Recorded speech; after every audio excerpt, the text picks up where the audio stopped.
Just a Little Batty by I Thought I Was Toast. Read by Dreams of Ponies. Chapter 1. Dawn of the New Day.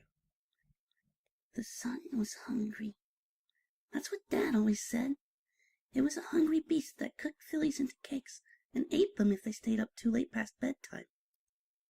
Clinging to Mom's back, I certainly felt that it would. I could feel its creepy stare burning into my coat, and it was making me itch all over. Even with the glasses Dad gave me, I could see it was watching me when I risked a glance, like an eyeball or something. It was so white, it hurt to look at, and so I never did for long. Maybe it'll be different this time? No, it still hurts. It left me seeing spots, large white spots, and I whispered a few words I'd heard Dad say. Afterwards, I peeked at Mom to make sure she hadn't heard. "Don't look at the sun, dear. You'll hurt your eyes."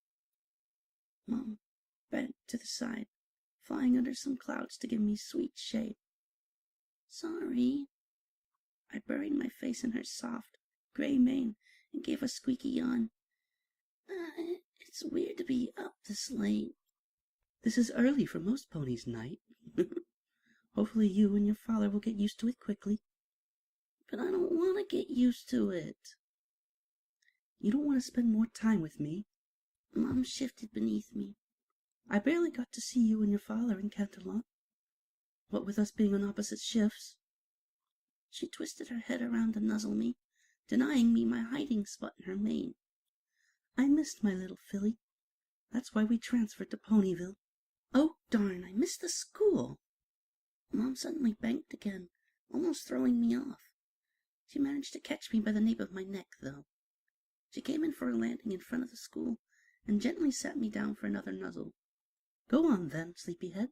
We made it just barely in time, and you don't want to be late." I squirmed in my mom's embrace. So embarrassing. It's a good thing every pony was inside already. Carrying me by my neck. I wasn't a yearling anymore. I could have glided down. Well, probably. Mom pulled back, face scrunching in worry. "Nightingale, what's wrong? You aren't nervous, are you?" No, Mom. Did I count as lying? There were these butterflies in my stomach, the non-tasty kind, but they weren't there. They weren't the reason I was wiggling out of the hug. Mom smiled. "Of course. What was I saying? You're just eager to get going, are you, my brave little filly?" I rolled my eyes, but a wide smile had crept onto my face as we hugged once more. I did feel a little better this time. Unlike the itchy sun, Mom was soft and fuzzy. The warmth was like moonlight, and some of the butterflies flew away as she wrapped her hooves around me. Mom hugs were the best.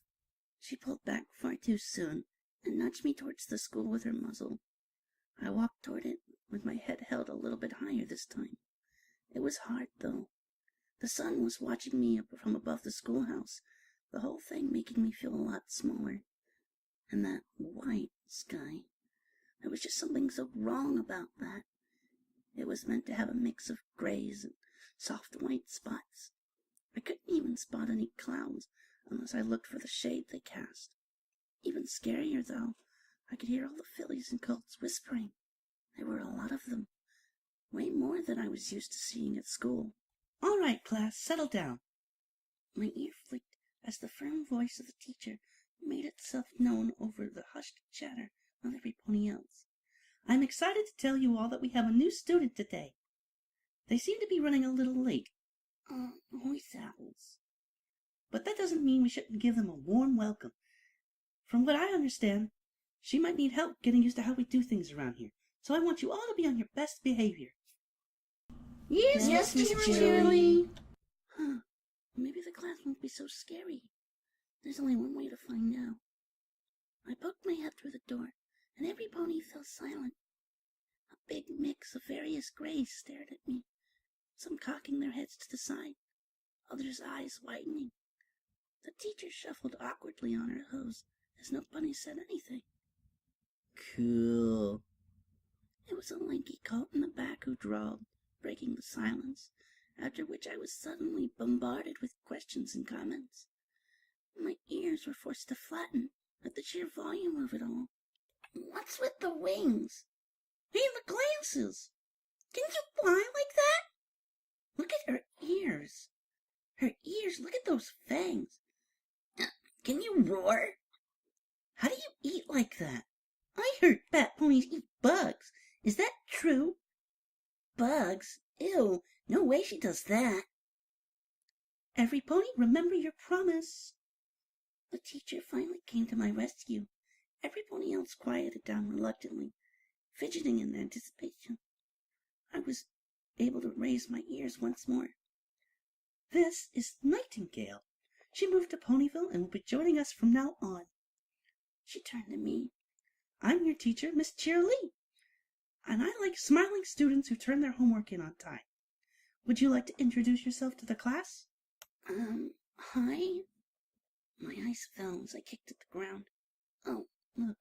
Hooves. Yes, interesting. My name is Nightingale, and I'm a Thestral. I love to drink my juice boxes. Yeah! A colt with a beanie waved at me. I suppressed a small smile as I continued. Also, please be careful who you call Bat Pony. I don't really mind, but some of my dad's family gets really angry when they're called that. Aren't you half bat, though? The colt raised his hoof. Snails! Miss Cheerily stomped a hoof on the ground. What have I told you about raising your hoof? The ash-gray unicorn, Snails apparently, slowly tipped his head to the side. Not to talk unless I'm called on? What does that have to do with... Oh, sorry. He raised his hoof again. Not to talk unless I'm called on? My teacher's sign. Yes, Snails. I shuffled. It's okay, Miss Cheerily. I was done anyways. She blinked. Are you sure that's all you had to say to your new classmates? I just know they're brimming with questions about Thestrals. I certainly am. Well, I mean, is there anything else?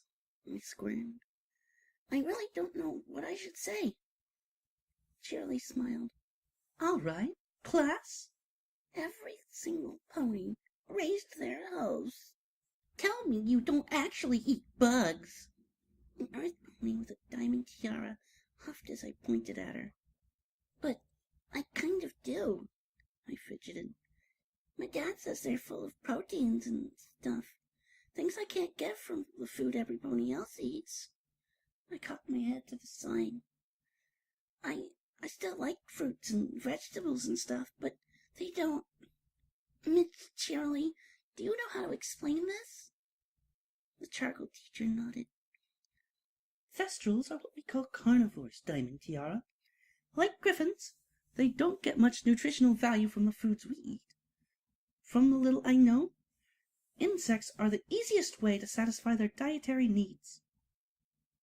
Ew. The filly backed down. That's so gross. My favorite are butterflies. I cracked a smile. She was totally missing out. They're light and flaky in the wings and with a nice crunchy little core for the body. I pointed at another pony in class. What's with the glasses? A white pony with a darker mane pointed to her own glasses. Hesitantly, taking my shades off, I looked at them. Dad says I need to wear them so I don't hurt my eyes. But everything should be fine as long as I'm inside. I pointed to another pony in the back with a large bow. Why can't every pony else see you like I can? Granny told me that the only ponies that can see Thestrals are those ponies who've seen ponies. She hesitated. Pass on. My ears flicked as the class broke into hushed whispers. Huh? I've never heard that one before. Was that from some old fairy tale? Miss Cheerily glanced up at the clock. Oh my goodness! I thought we'd have more time for questions. Every pony, get out your math books. We need to start our actual lesson. If you still have questions, I'm sure Nightingale would love to answer them at recess. She looked at me. Nightingale, can you please take a seat next to Scootaloo in the back? She's the orange one with the fuchsia mane. Orange? I licked my lips. Miss Cheerily, I don't see any fruit.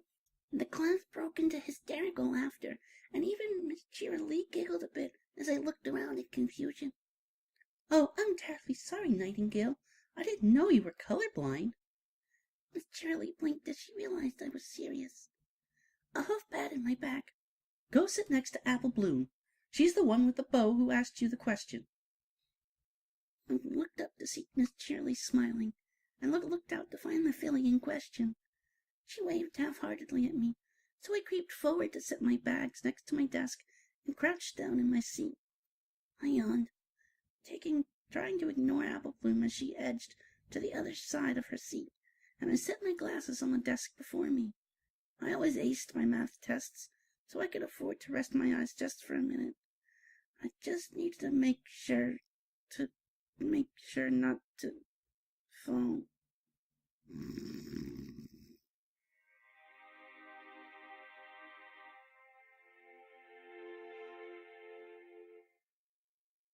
The loud plop of paper hitting my desk startled me from slumber. Looking up, I found Miss Cheerily frowning at me with that disapproving frown all teachers seem to have. Nightingale, I know you're still adapting to your new schedule, but please try to avoid falling asleep. It'll only make the change harder if you do. Sorry, Miss Cheerily, I mumbled, more to my desk than to her. I sneaked a peek up at her, and her frown turned into a smile. Don't be. I'm not mad, just worried. I don't want you to have to struggle to catch up if you fall behind. I won't fall behind, I promise. I massaged my eyes with my frogs, yawning. Well, yes, unfortunately, you'll need to prove to me by acing the extra homework I've assigned you. Miss Cheerily pushed the extremely thick packet of paper towards me. I can't make exceptions to the rules just because of your situation. And sleeping in class comes with extra work for the lessons you've missed. No detention? I blinked owlishly. Thank you, Miss Cheerily. You're much nicer than my older teachers. She raised a hoof to ruffle my mane. You're very welcome, Nightingale. Trust me, as long as you don't do anything too troublesome, you'll never get detention or lose recess. She glanced at the clock. Speaking of which, you're somehow slept through the bell. Every pony else is already outside if you want to join them. I think it might be better if I just have lunch and take another nap in a tree. I arched my back. Hopefully it'll keep me going through the class afterwards. I frowned slightly, and I'm really sorry about falling asleep. I just wanted to rest my eyes for a bit. That's what they all say. She pushed me towards the door with a hoof. Go on, then. Every pony is waiting for you. Grabbing my saddlebags, I ran towards the door and sweet freedom. Oh, wait, you forgot your... I tossed the door open and ran outside. The whole world burned white. Glasses. Screech! I gave a screeching squeak that caused the mass of white blobs in front of me to flinch. White, white, so much white, all of it indistinct and blurry and painful. I slammed the door shut and bolted back into the room only to stumble into something. A desk, most likely, but I couldn't tell with all the spots seared into my eyes. I needed darkness, blissful shadows. There were blotches of shade I could barely make out beneath the object I tripped over, but hiding beneath a desk, if that's what it was, wasn't providing nearly enough cover.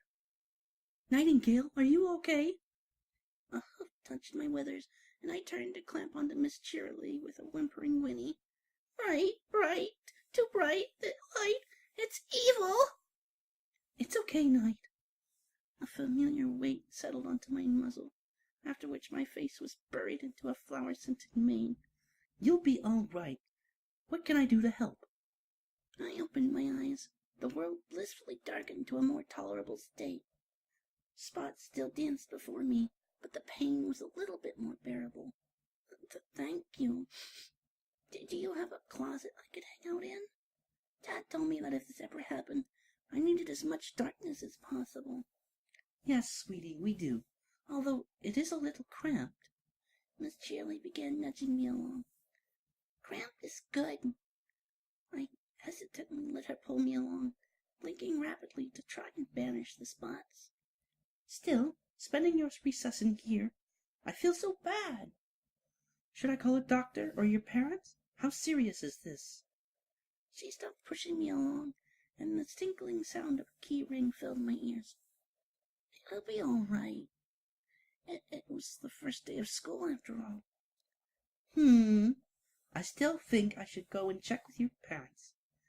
The lock clicked open, and Miss Cheerily began to fiddle with the door.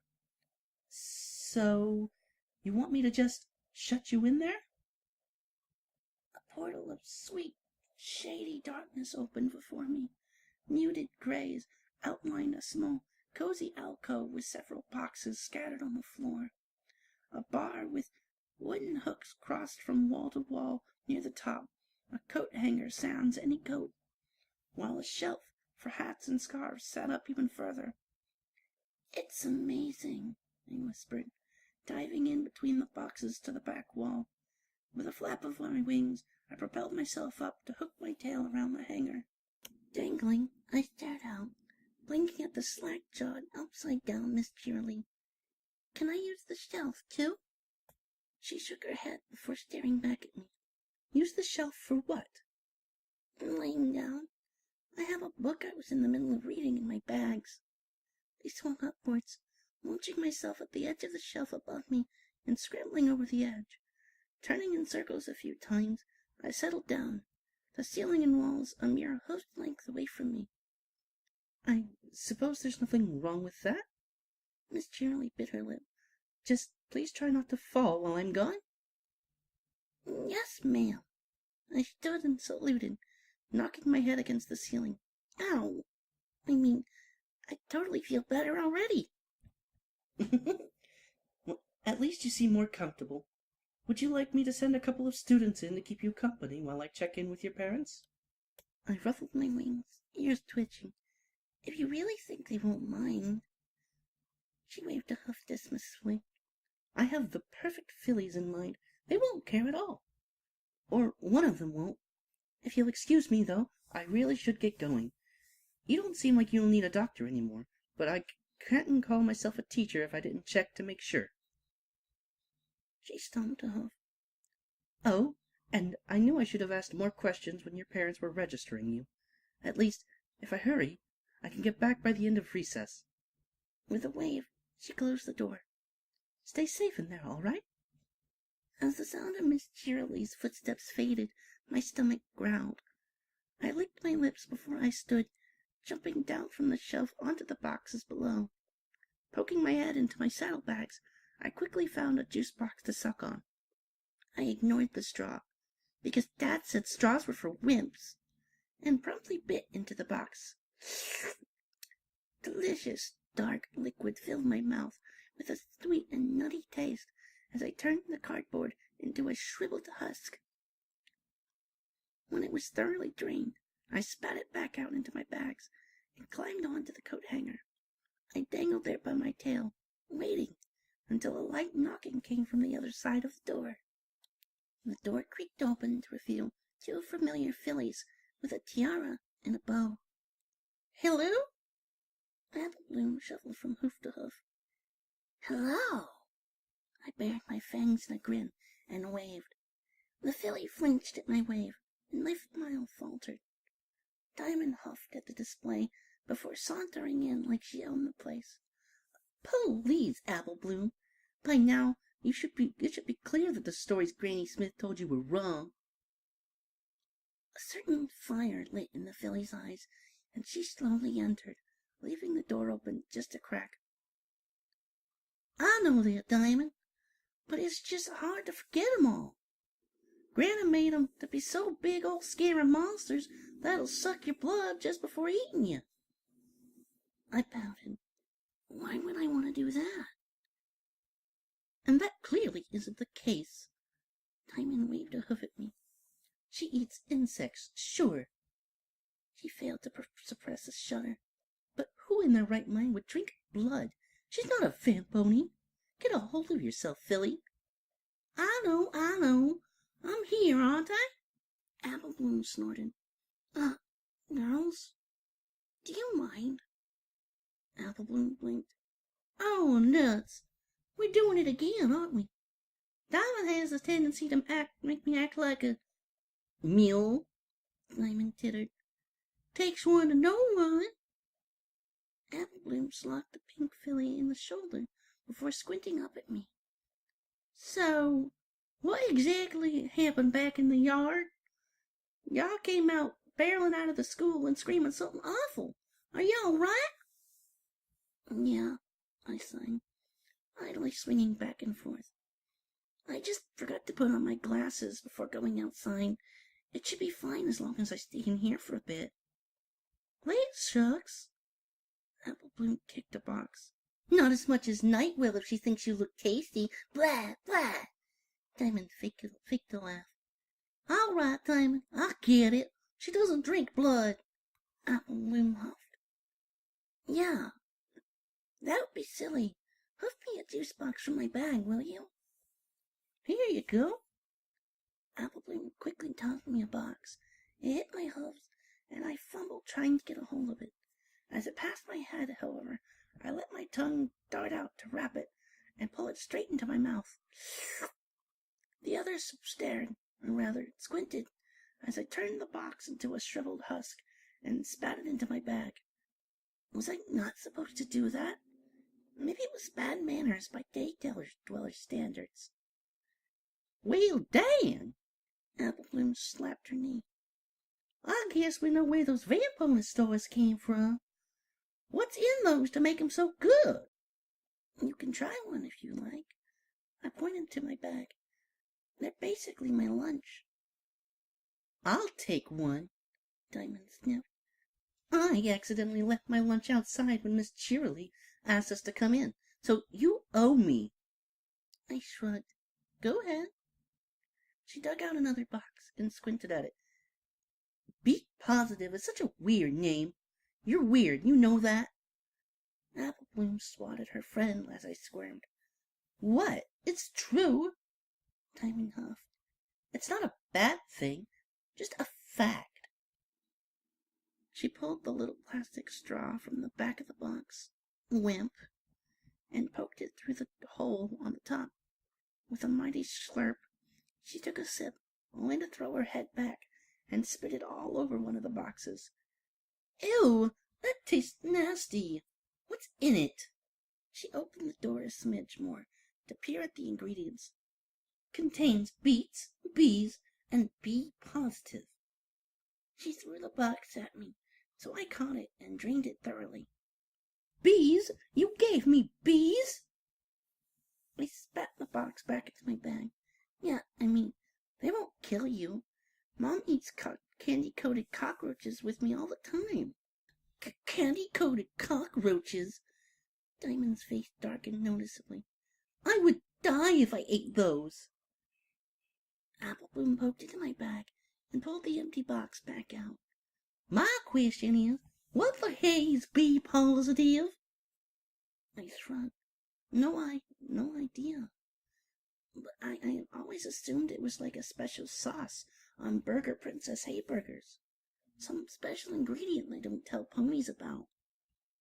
I think I might be sick. Diamond groaned. Really? I dropped straight down to hug her. I'm sorry. I didn't mean anything by it, honest. I didn't know it tasted bad to other ponies. Stop blubbering like I'm not going to be your friend over an honest mistake, Diamond huffed, quickly pulling back from my embrace. I'm far too good for that. And so we can actually be friends then? I ruffled my wings. We can give it a shot. Diamond sighed. Oh, she's just being difficult again. Apple Bloom rubbed the back of her head. Yeah, I should have seen her jump at the chance to get to know you. She was happy as a dog in a buffalo graveyard to meet some pony she didn't have a past with. She winked. Diamond used to be a bit of a bullet, if you can believe that. Frankly, I just don't see it. Neither do I. Apple Bloom. Diamond whined before joining us in our giggles.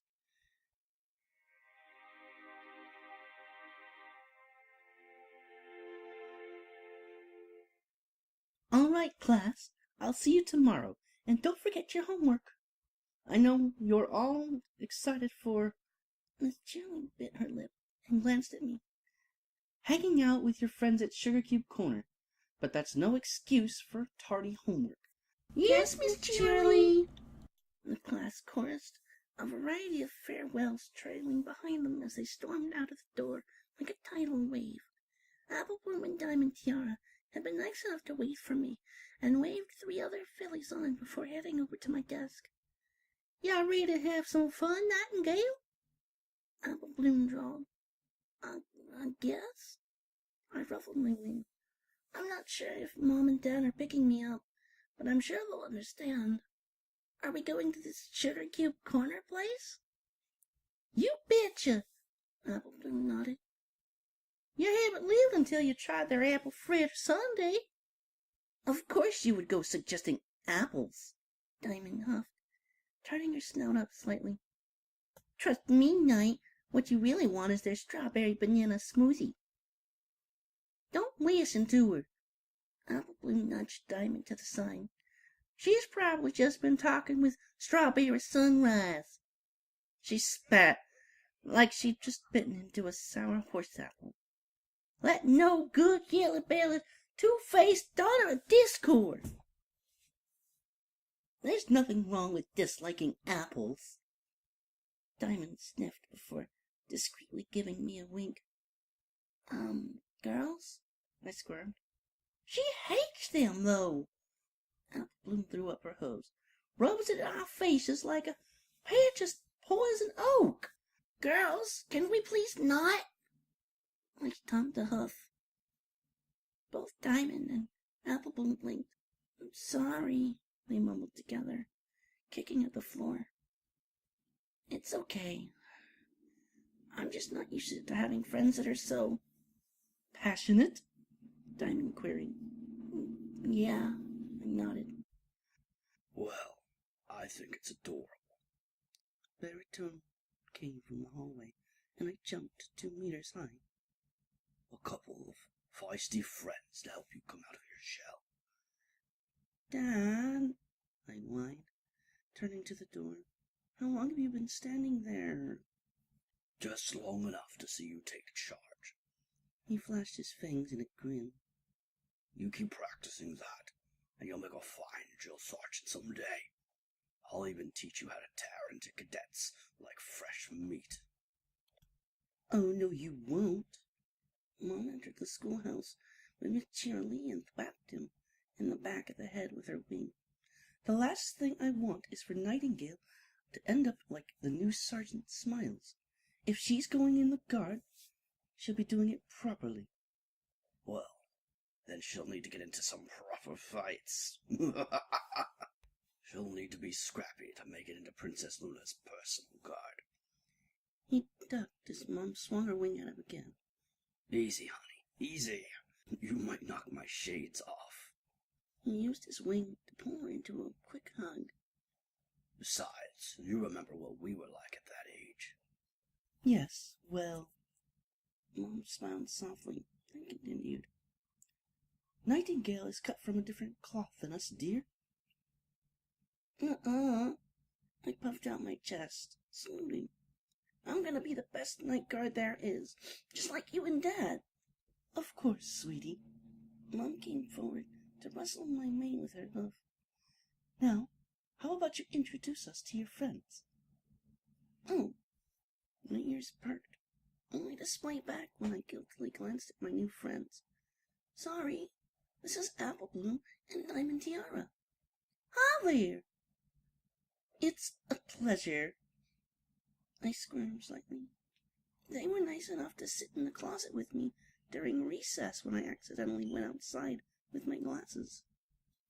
Derek clicked his tongue at me. Yes, we heard about that.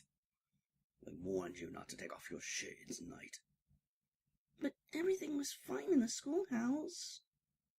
Direct light from the windows can still hurt. Dad frowned at me. All it takes was some metal reflecting the sun the wrong way, and BAM! You're down. He rubbed his shoulder. I found out the hard way when I was training Knight. You started it all with the sweet talk, dear. Mom giggled, giving him a peck on the cheek. Flirting isn't with the enemy isn't an option for married stallions. We weren't married. We had barely started dating. The giggles became outright laughter. Oh, but you knew it was only a matter of time. Apple Bloom and Diamond Tiara both poked me. I looked to them, and they both gestured to the door. The door? Oh, right. Sugar Cube Corner. So, Mom and Dad? I kicked the ground. I know you're here to pick me up, but Apple Bloom and Diamond Tiara wanted to take me to Sugar Cube Corner, and...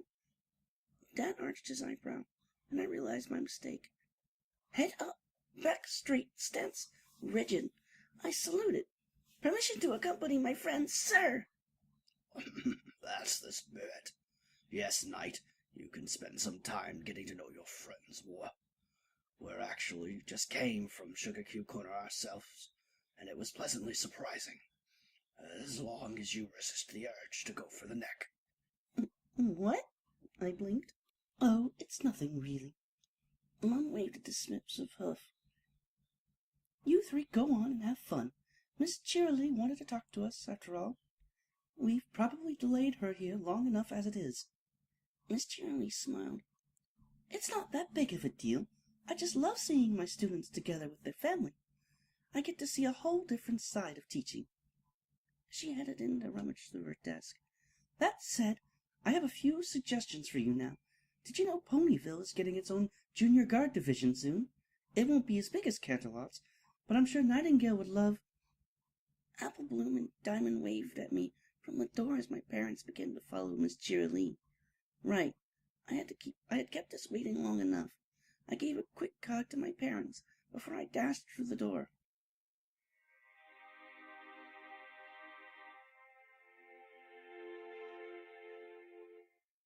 Surprise! I bit my tongue hard. Jumping a few meters in the air, I hovered a few seconds to collect myself amid every pony's giggles before lowering myself back to the floor.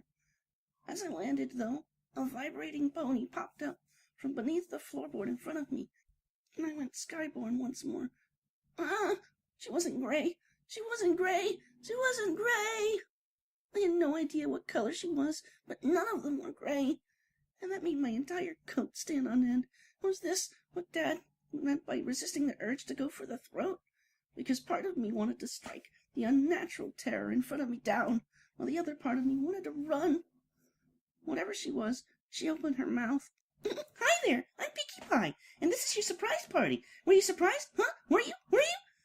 I spent like the last 2 hours planning it. Your parents were here so helpful with that. I mean, I threw them a party too, but I'd never met so many Thestrals. So they spent time telling me what I needed to make your party better. The mare, monster, Pinkie Pie, stomped a hoof, yet refused to stop for breath. So now I'll need to throw them 2. No, 3. I'll need to throw them 3 more parties. One to make up for their horrible welcome to Ponyville party, one to thank them for missing their own to help with yours, and a third because of the rule of 3. Why stop at 2 parties when I can have 3? Wait, the rule of 3 only applies to books, doesn't it? Maybe if I color a story about 3 parties it'll count. I have crayons and... There was a gasp, and a long, terrifying suction of air that I swear tried to pull me towards her. Apple Bloom and Diamond Tiara came to my rescue, though, pulling me away from the monster in pony skin before she could resume. Sorry. Apple Bloom patted my withers as we rested by the snack table, my back to the wall to keep an eye on the hyperactive monster.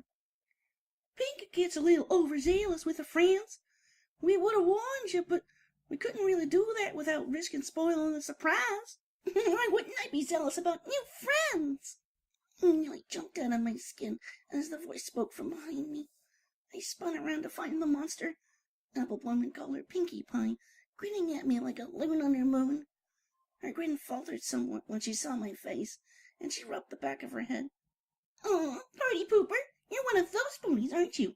Your parents said you were a little shy, but I thought that meant some good old Pinkie Pie charm would get you right out of your shell." She looked at Apple Bloom and Diamond Tiara. "I overdid things, didn't I?" My friends nodded. The mirror, the monster, nodded as solemnly as her curling mane would allow. "Well, I better go tell the other Crusaders to cancel that big surprise we talked about then." "What big surprise?" Apple Bloom arched an eyebrow. "Nobody told me about any surprises." Pinkie waved a hoof. "Don't worry about it. Scoots just thought that—" "Oh, well, there's the problem. Go remind Scoots about the first time we tried to induct Diamond and Silver. I'd rather we not scare Nightingale away, too." "Okie dokie Loki." "You want me to save the introduction for them for another day, then?" "Yeah, if they don't mind waiting a day or two." "As much as I hate to say it, introducing Nightingale to the rest of the Crusaders might overwhelm her a bit." I frowned. "Your other friends can't be that bad, can they? I mean, they're your friends." "You have no idea, Knight. Apple Bloom, Sweetie Belle, and Scootaloo used to be arguably worse than Pinkie Pie." She glanced at the explosion of color and then gave a small smile. "No offense." "None taken. You're abso-positively right." I blinked, looking between the mess of colors in front of me and Apple Bloom. "Oh, maybe it's better to wait then." Pinkie nodded at me. "Yeah, Baruni, you just worry about enjoying your party. I'm going to go talk to the other Crusaders, but don't hesitate to call if the questions get to be too much." "Questions?" I tilted my head. Pinkie pointed behind us, and I turned to find all the fools from class, plus a few new additions, sneaking glances at me as they whispered to each other. Upon seeing me look, almost all of them waved. "Hey, you want to play Pin the Tail on the Pony?" "Nah, you should play Twister with us." "How about we start with that pinata?" Pinkie giggled, bending down to whisper into my ear. "I suggest the pinata personally. Those candy-coated cockroaches your parents taught me to make were surprisingly good. Just don't tell the others that's what they are until they're eating them. It's like the perfect prank." She winked, and I couldn't help but smile. "All right, then." As Pinkie bounded away, I looked out at every pony and sighed. So, how long do you think all the questions will take?" I glanced back at Apple Bloom and Diamond Tiara. Probably longer than you'll care for." Apple Bloom kicked the ground. "Before the two of us came in to sit with you at recess, every pony was brainstorming questions." "Great." I tried to smile a bit too hard, and it made Bloom and Diamond flinch. "Guess we're starting with the pinata, then." End of Chapter 1. This has been Dreams of Ponies. Thank you all for listening, and have a wonderful night. "Yes, Miss Cheerily."